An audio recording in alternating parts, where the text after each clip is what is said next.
Hey guys, this is my BMW 535i. It's a 2010. This is the last year of the E60 Generation 5 series.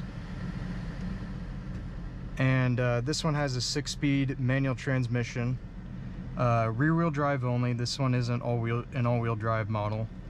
I'll kind of take you around this car and show you what it's like, and then we'll take it for a drive. Show you the outside first.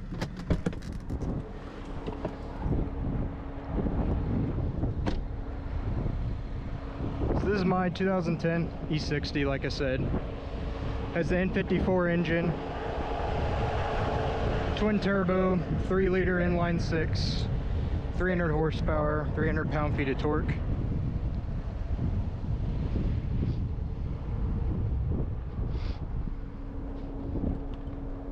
It's actually locked. Pop the trunk for you to show you what the space is like in the trunk area. There it is right there.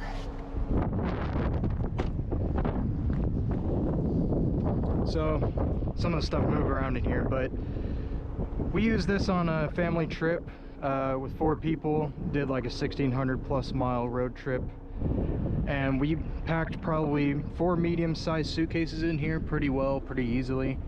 There was space for backpacks left over and space for other things, and we sat 4 adults comfortably.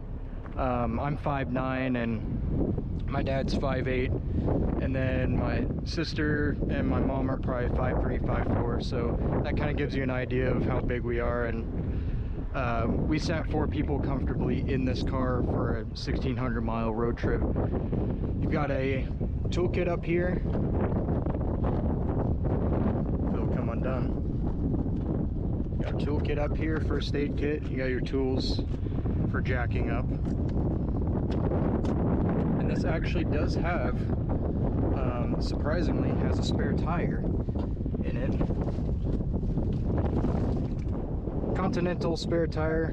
It's a Space Saver spare tire, but it does have a spare tire, whereas like on the Z4, for example, it doesn't have a spare tire. It just has run flats on it. So that is kind of a plus here, is that spare tire. That clip got stuck right there. There we go. I think this is a pretty good looking car. Initially, when I looked at these and saw them, I was like, I don't really want one, you know? Because I'm like, it's too bubbly for me. I prefer the E39 generation, the one before this, but this design has really grown on me. And kind of same with the E90. And these are really great driving cars, as you'll see in a minute. Tires are running. We're running these, I don't even know what brand they are. They're Inpriz AH5s. 225 front, and there are 17s, and 225 in the rear, so it's a square setup, not a staggered setup like on the Z4.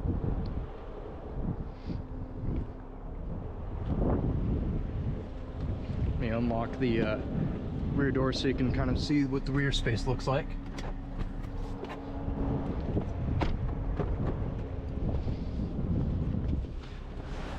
So in the rear, seated behind my driving position, I've got plenty of leg space, probably about half a foot of leg space here.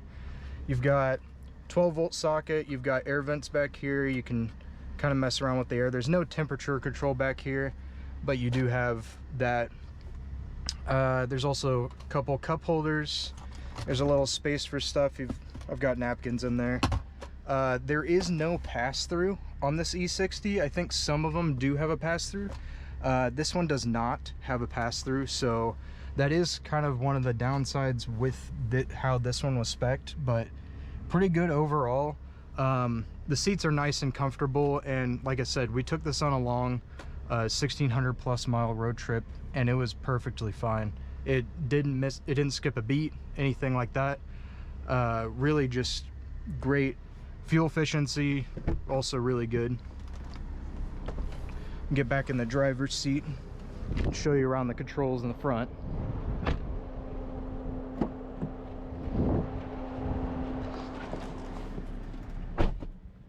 So in the driver's seat of the E60, I really like the fact that this still has physical normal gauges, analog gauges. They're really easy to read, really easy to see. You've got a middle gauge here, which shows you on the top you've got your temperature and your time, and then on the bottom you can cycle through a few menus. This shows you a mileage calculation, how many miles you have left in the tank, what your average speed is, average MPG, and then you can have a blank screen if you want it. I like to leave it on the average MPG, so I just know what the MPG is. The MPG's average computer on here is actually pretty accurate. It's about half to 1 mile per gallon off of what it is real world. It is a little bit more optimistic, but yeah. And then you've got your pretty easy to use cruise control stock. If you've come from a Toyota, this will be pretty familiar.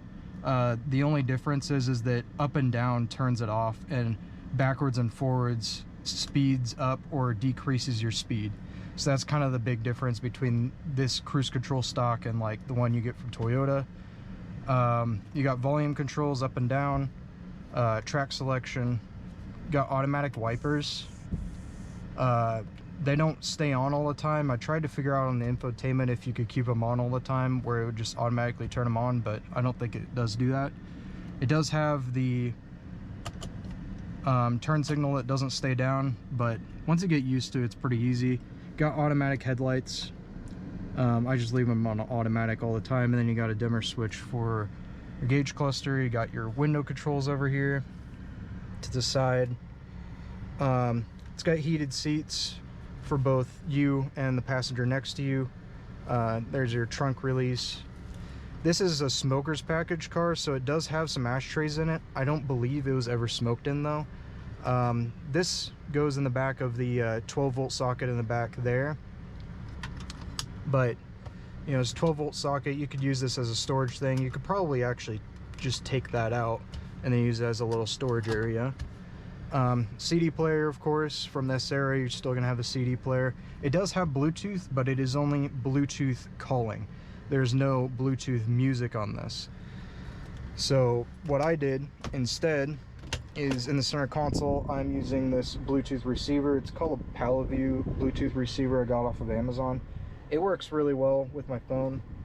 You just plug one in the USB, plug the other end into an aux, and you're good. The center console storage area is small on this. Don't expect it to be super large. There is another little storage area here, maybe for a car phone or something like that was supposed to go there, but in this one there is no car phone. So you got cup holders. These cup holders only support up to like a medium-sized drink in the United States, whatever a medium-sized drink would be. And so the problem with that is that you can't fit larger drinks. So instead I have these cup holder extenders that go in here. They just twist around and hold in place, and then you can put something bigger like my water bottle I have back there. I really wish the cup holders that were like that back there, I wish this design made its way up here in the front seats, because the front occupants, it really just make it a lot better. Quite a simple, well laid out design though. It does have iDrive, older version of iDrive, so you can get to your radio, you can get to your CD. I don't have a CD in right now, but you can get to your radio pretty easily. I find the navigation to be pretty good through the menus and pretty easy. I've got my trip computer up there telling me how many miles I've driven and what my MPG is for my average MPG. But let's go ahead and take it for a drive, and I'll tell you more about this car and how it drives.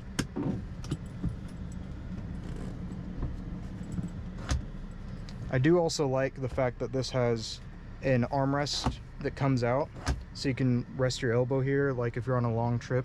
That's really nice. Visibility is also really quite good. It's not like a lot of these modern cars where the pillars are so thick that it's just really hard to see out of.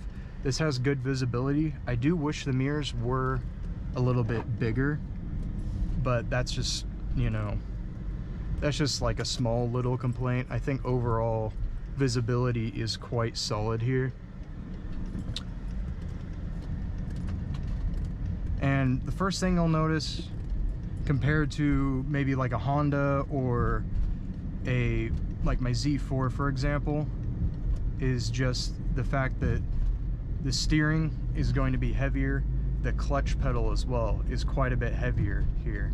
That extra torque that you get from this engine, it needs a heavier clutch to handle that extra torque from the engine, because this makes 300 pound-feet of torque, but it makes it like a diesel. It makes peak torque at 1400 RPM. So it really spools up quickly and gives you that low end shove that you've come to expect like you would on a modern car, on a lot of these newer modern cars.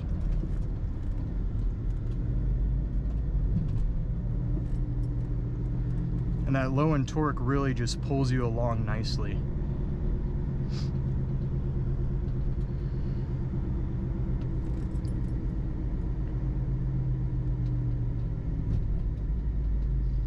If you hear a little bit of rattling, that's because it's from my water bottle that I have set in the back.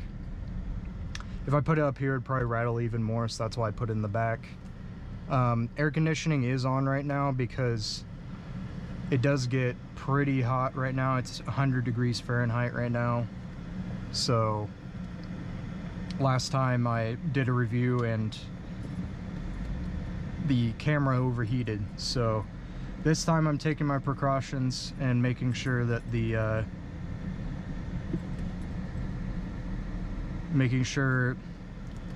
camera stays cool and is working well.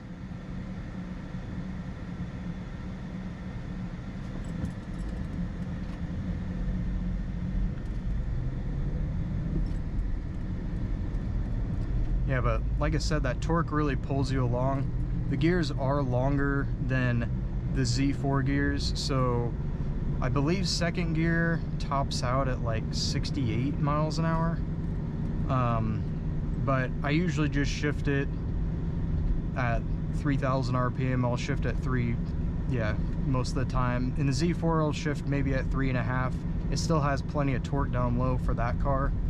I don't know if an N52 powered E60 would feel like as peppy and as great even with like a high output N52, because this car is just so much bigger and heavier than the Z4 is. But I believe the gearing is also shorter on that N52 powered car. So like a 525i, a 528, or 530i would have an N52 engine.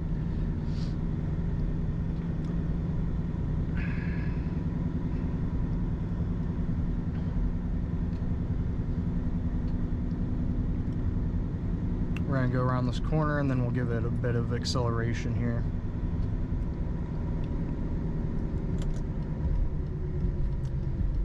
Yeah, these tires, there's some cheap tires. I believe they were like $64, $65 online when I looked them up.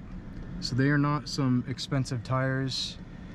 Previous owner or whoever put them on, either the previous owner or the dealership put them on, and they grip all right and they ride all right. They're just loud. They're very loud.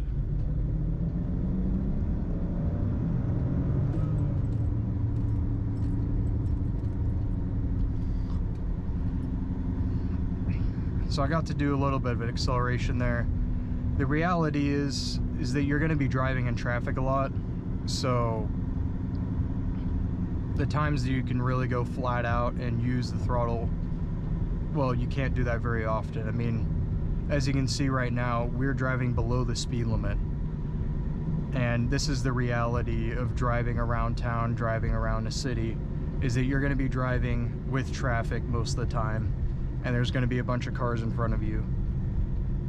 And that is where I think these longer gears and the extra horsepower really doesn't help that much, is when you know that you can't really utilize the power in a city or in town. You might be able to utilize it on the highway, but like I said, in city and town you can't really utilize it that much.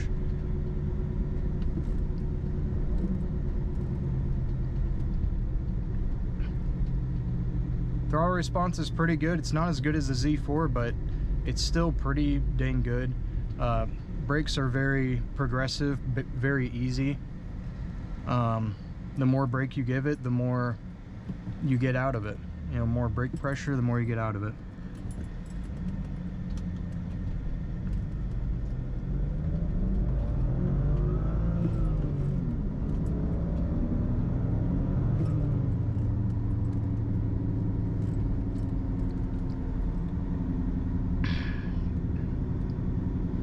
So the way that this engine delivers power, it makes torque and power everywhere. From like 1200 RPM all the way to redline is making power. I would say maybe in the upper reaches of horsepower, maybe the power dies off at about 6500 RPM. But you can rev it out to 7 and it'll still have quite a lot of power all the way to 7000 RPM. This engine has a super wide power band. Really usable power band, but very wide power band. You don't have to rev the crap out of this engine just to get the power out of it. And that's what I love about this. The Z4 is kind of similar. The M52 engine has some similar characteristics to this, where it just makes torque in the low RPMs, it makes torque in the mid-range, and makes power up high. So you don't have to rev the crap out of it to get the torque out of it. So for daily driving, around town driving, that's what makes it a good experience. And I can't blame people who like modern turbocharged engines because of that.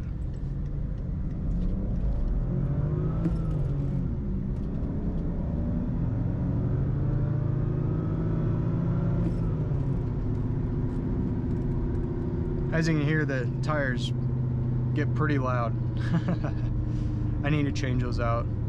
Maybe get some Michelins like I have on the Z4.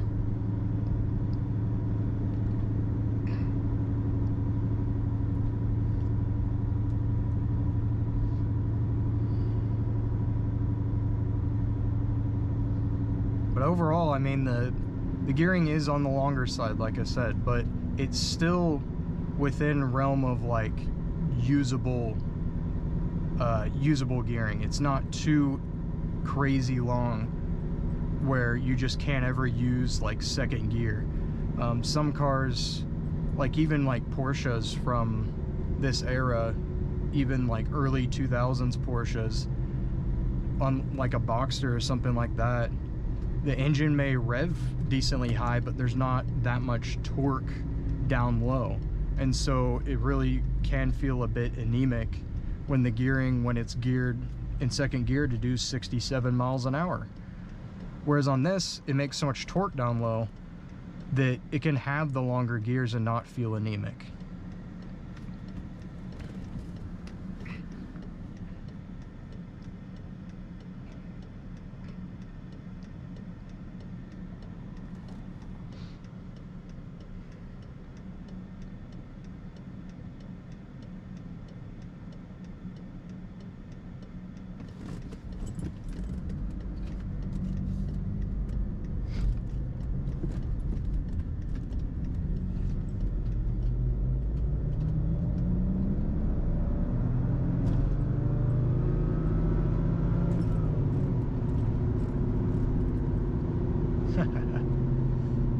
It is quite an enjoyable and fun experience to rev that engine out.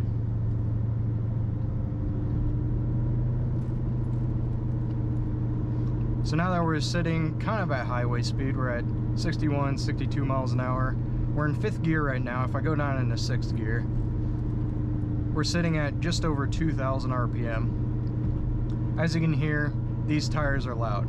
This is not how an E60 would normally be sound-wise. These tires are just loud. I do not recommend them. It's what came on the car when I bought the car last year. But definitely do not recommend these tires. But other things to note, talk about steering. This is a hydraulic rack.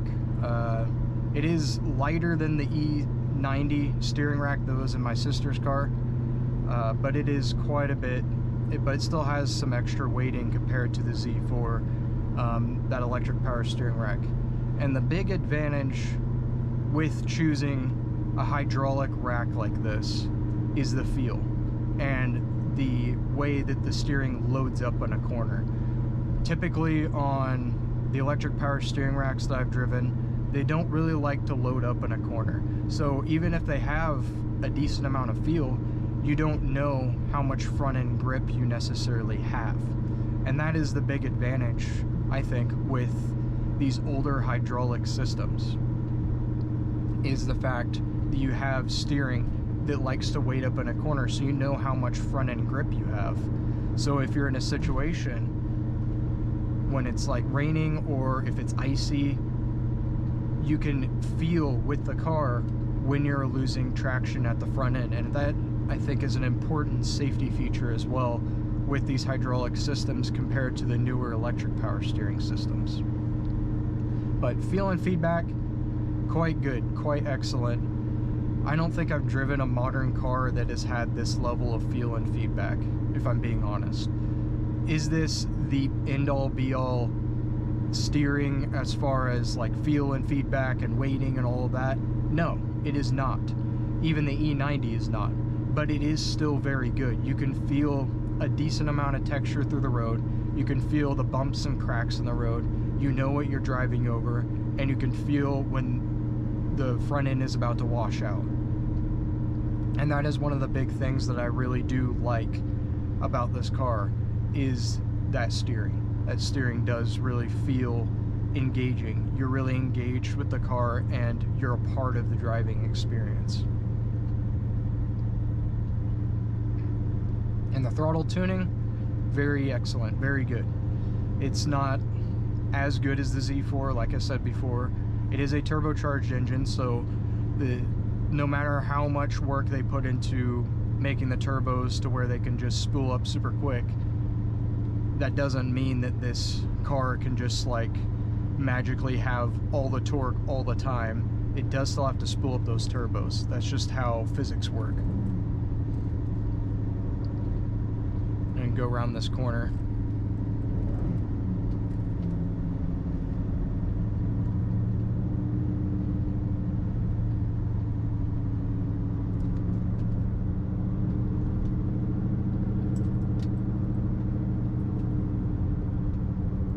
Man, this handle's so flat.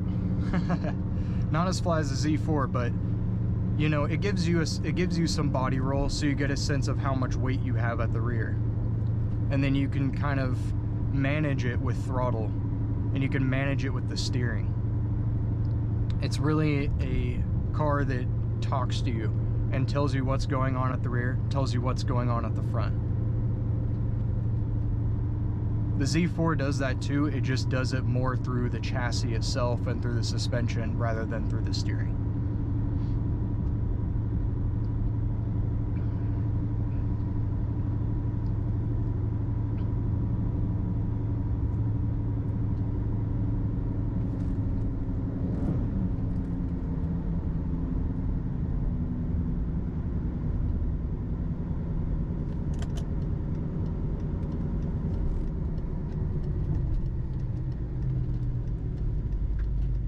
Brakes are solid, really good.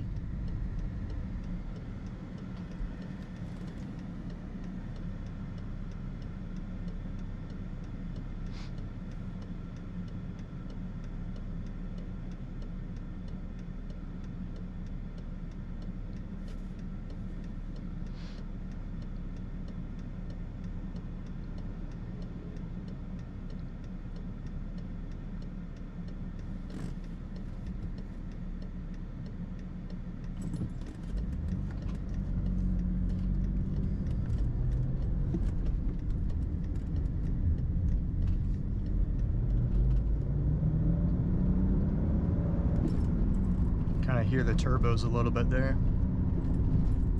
So this is a little bit of a bumpy section. It handles it really quite well. The Z4 does not handle this as well. It's a lot more bouncy, a lot more stiff. But this handles it really quite well. It is not going to be super soft. It's not like a boat. It does still have a bit of stiffness in the suspension, but that's in order to give you the handling that it gets. That's what allows it to do that. But I think this is a really good balanced setup, a good balanced suspension that can have the versatility of being both soft enough but not too soft.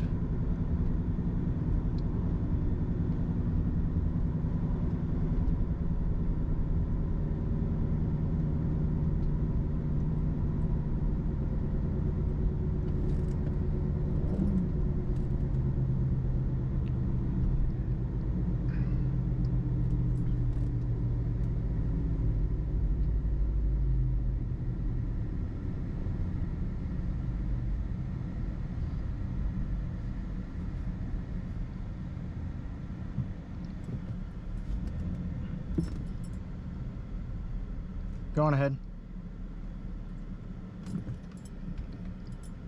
Yep.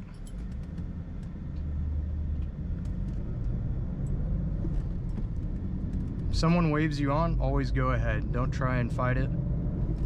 I always tend to wave people on if we stop pretty close because I don't want to confuse anybody. It's just a better way to do things, and then you don't get in an accident, or you don't get in a fight, or you know, people get angry at you because someone went out of turn or did something stupid. So it's better just to wave people on in that situation.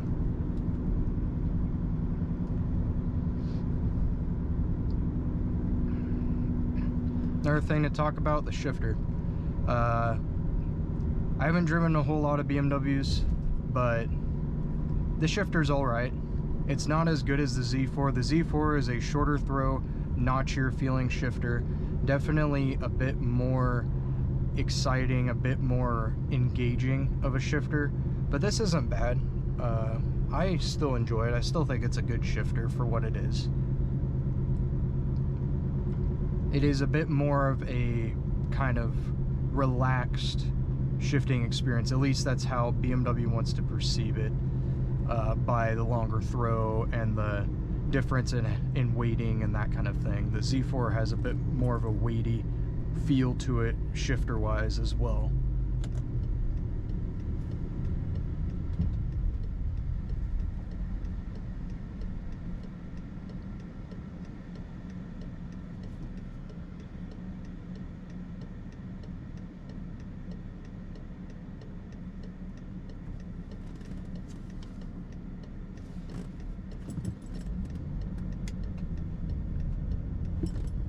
Thank you, Corolla.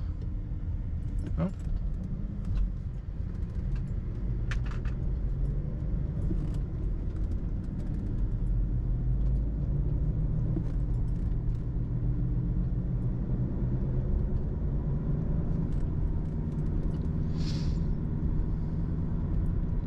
So right there, I think the car might be having a little bit of a misfire issue.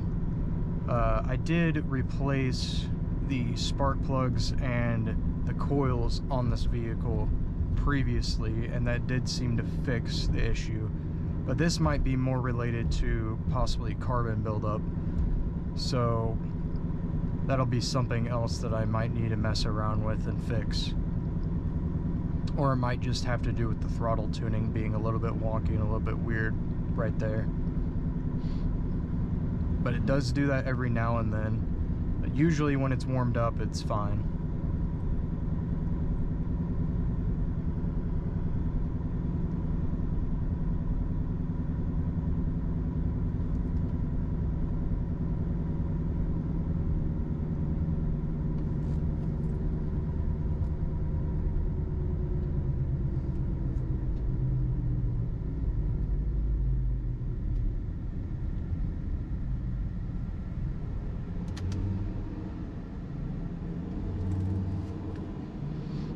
Inline 6 turbo, yeah brother. Pulling all that weight, heck yeah.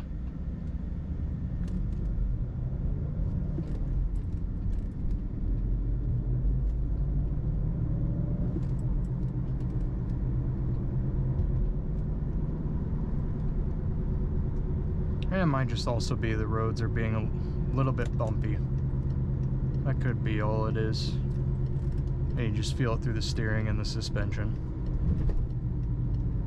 I hope that's all it is.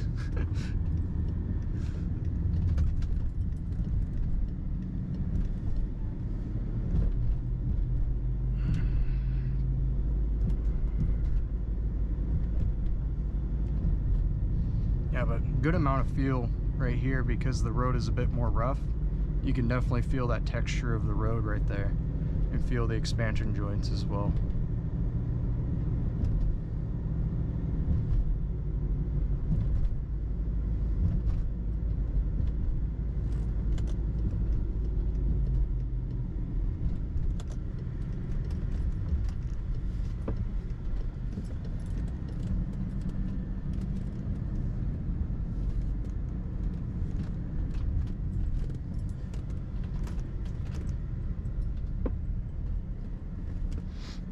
The knocking's just the bug repellent that I have in my door. But there you go. That's the E60 535i with the 6-speed manual. Really great driver's car. Probably not as good as the E90, but it is a bigger vehicle. It is a more family-oriented vehicle. The other thing I want to note is when we went on that 1,600-mile road trip, we averaged over 25 miles per gallon on the highway. So we actually did better than the EPA estimated range. And I believe this has like an 18 or 19 gallon fuel tank. So you can go pretty decently far on one tank of fuel. It's decently efficient. And I think part of that has to do with the fact that this is a direct injection, higher compression ratio engine. And the fact that the aerodynamics are quite good. I believe this has a 0.29 drag coefficient. But I'll walk you around the car one more time.